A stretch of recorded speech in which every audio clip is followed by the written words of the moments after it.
we have a lot of dupes, we have a lot of similar fragrances. So today I want to do like a buy this, not that one type of video.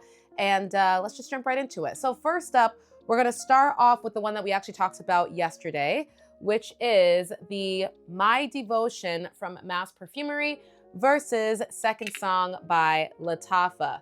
So in my opinion, I think you should go with Second Song by Lattafa over the Mass Perfumery's My Devotion. They're both obviously inspired by the, Dolce & Gabbana My Devotion Intense fragrance. The main difference is that this is sweeter, fruitier, longer lasting, and projects more than the original. This, I would say, starts to get closer to the actual original DNA because you get more nuttiness, you get more creaminess, you get more of this like praline type of smell, but I think they don't do it very well. This starts to go in a slightly funky direction.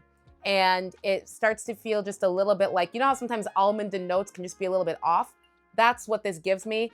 I don't know if it's just how it's reacting to my skin, but it doesn't smell like a fragrance that I would want to just deeply inhale a lot of over and over again. Whereas this has a fresher, cleaner, sweeter, still a very similar profile, but more enjoyable overall scent for me. So Second Song all day. Next up, we've got two inspired by fragrances of Kayali's Vanilla 28, probably one of their most popular, if not the most popular fragrance for sure from the brand. I'm talking about Vanilla Addiction from Gulf Orchid versus Ishal Vanilla from Paris Corner. So I love the original Vanilla 28. I've had this bottle for a while. I'm trying to see if the whole hocus pocus of letting it sit and it gets darker actually works.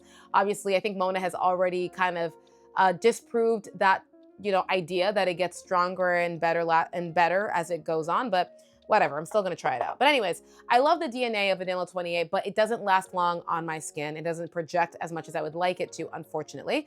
That's what made me want to even look for a dupe. I think Ishal Vanilla is fantastic. This is the one that I clearly use way more.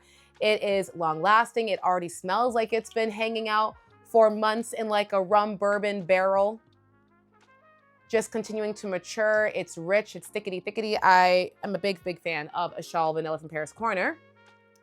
Vanilla Addiction by Gulf Orchid, I could not be any more disappointed in. It's lighter and lasts even less than the original Vanilla 28 by Kayali. It's so unfortunate. Like, it loses all of its main character and spice in this fragrance. This, I'm sorry, Gulf Orchid, I have a really hard time finding fragrances from the brand that to me like perform well and are just better than the other fragrances that are inspired by like the same type of scent in the market. I find them to be one of the weakest dupe houses.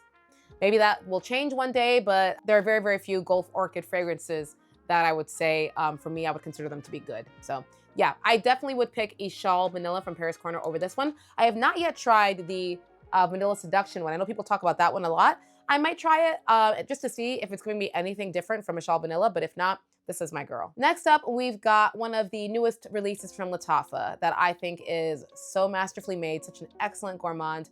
I'm talking about Love in Paris versus Lattafa's Brioche Vanille. Now, these are not dupes of anything, if I'm not mistaken, and you may not think that they're even supposed to be similar, but Brioche Vanille, obviously by the name, is supposed to embody this fluffy, bready type of scent profile. I think that this fragrance really fell flat on its face. I don't know what kind of bread they were eating. This just gives me like, maybe like a uncooked dough with a lot of floral. Not a fan at all. Would never wear, would never recommend.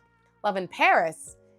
This is this delightful, most fluffiest ever texture of caramelized apple with benzoin and maple syrup. It is so delicious. I don't know if they were going for we want bread, but they really, the texture of the scent, even though it's so gourmand, it's such a fluffy, bready, croissant, delicious, sweet type of texture that I think is phenomenal.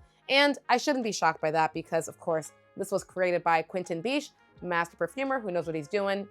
Fantastic. Would highly recommend Love in Paris for that fluffy, bread, delicious, gourmand type of scent profile. Next up, we've got two designer fragrances versus each other. Devotion versus Devotion Intense. Now, this is no shade to the original Devotion. It's a great scent. But once this is gone, I will have no need to ever restock up on the original Devotion. Devotion Intense is where it's at. It smells very similar to the original Devotion. However, it's just stronger, longer lasting, better projection. It does have an added hazelnut note in the opening, which adds a little bit of something different, a little extra depth. But aside from that, it's still gonna give you that like candied ginger panna cotta vanilla, slightly boozy scent profile that we all know and love in Devotion, just a better, stronger version of it. So I'd highly recommend going with the intense version. Next up, we've got two fragrances that are inspired by the amazing Imagination by Louis Vuitton. Aribiat Prestige Marwa versus Game of Spades Full House. Now, I don't want to throw any shade towards the Game of Spades because I really do like this fragrance. I think it's more feminine leaning. It's very, very citrusy and fresh and beautiful. But I have to be honest that the Aribiat Prestige Marwa take on the DNA is for sure closer to the original Imagination. A little bit more masculine leaning than the original, like a little bit harsher, but still closer than the actual House of Spades. So if you want the closest to Imagination on the market right now, in my opinion, you cannot go wrong with Marwa. If I'm gonna wear this, I will layer it with other fragrances to kind of sweeten it up. I've even layered it with the House of Spades to add on this slightly extra sweet citrus type of vibe to it, but it's beautiful. And the longevity and projection of Aribiat Prestige Marwa in comparison to the original Imagination is phenomenal. Like Imagination is a citrus that really, really lasts on the skin. I can't say the same thing about House of Spades. I feel like it's a lot lighter. So for sure would recommend Aribiat Prestige over Full House for almost everybody. Next up, we've got two fragrances that are inspired by my favorite vanilla of all time, Vanille Planifolia by Guerlain. I've talked about these before on the channel. Vanilla Aura versus Hayakat, I always mess up their name, Hayakat Attar Vanifolia. So Vanilla Aura, very popular on TikTok. This is a beastly fragrance, like it will really, really last for you. My main issue with it is simply the extra unnecessary powdery lemoniness in the scent that is not in the original. The original Vanille Planifolia has a little bit of this lemoniness to it, but not as much as Vanilla Aura. And I think sometimes it kind of comes off as very fake and synthetic smelling, and just artificial. And I wish it didn't do that. It didn't need to do that. Whereas Hayakat Attar, the only other clone that I have smelled of Vanille Planifolia, I really, really enjoy this one. It doesn't have that extra vanilla, it doesn't have that extra lemony powderiness that no one asked for. Of course, is it a direct one-to-one of a fragrance that is more than $600? Of course not, it is not. But it is very close, and I like it enough that I have put a sizable dent on this one.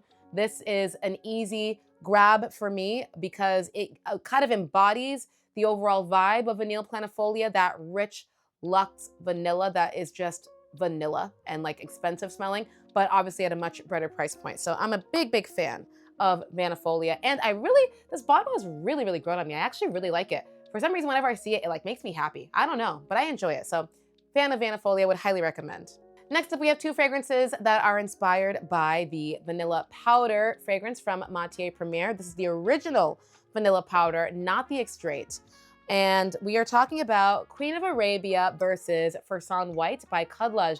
So I had purchased Fursan White initially. This was the first one that I got. And I thought it was lovely. And it was very close to the original, but I would consider it to be weaker than the original and also like sweeter, like a little bit fruitier. Not so fruity that you can't recognize the scent, but definitely a lot more than, maybe not a lot more, but definitely more fruitier and sweeter than the original Vanilla Powder. Queen of Arabia though. Queen of Arabia is that girl. Queen of Arabia said, I'm just trying to get as close to the original Vanilla Powder as possible in terms of the actual scent profile, in terms of the projection and longevity. If you really want to know, woo-wee! If you really want to know what Vanilla Powder smells like, my friend, could not recommend Queen of Arabia more. It is fantastic. This is one of my favorite fragrances, so I still think I will always have to have the original because I just love it so much. It has a little bit something extra than the Queen of Arabia doesn't have, but it's the closest clone that I have smelled to the Vanilla Powder. And unless you are obsessed with Vanilla Powder, I think Queen of Arabia is going to get the job done for most people. So if you like a lighter version, a slightly lighter, sweeter version, then go with Fursan White. But if you want the closest to the original Vanilla Powder with a beastly performance and projection with really, really cool packaging, highly recommend checking out Queen of Arabia by Lattafa. So let me know, guys, which of these you have tried, which ones are your favorite clones or alternative options for these fragrances. And I will see you guys back tomorrow for our next episode.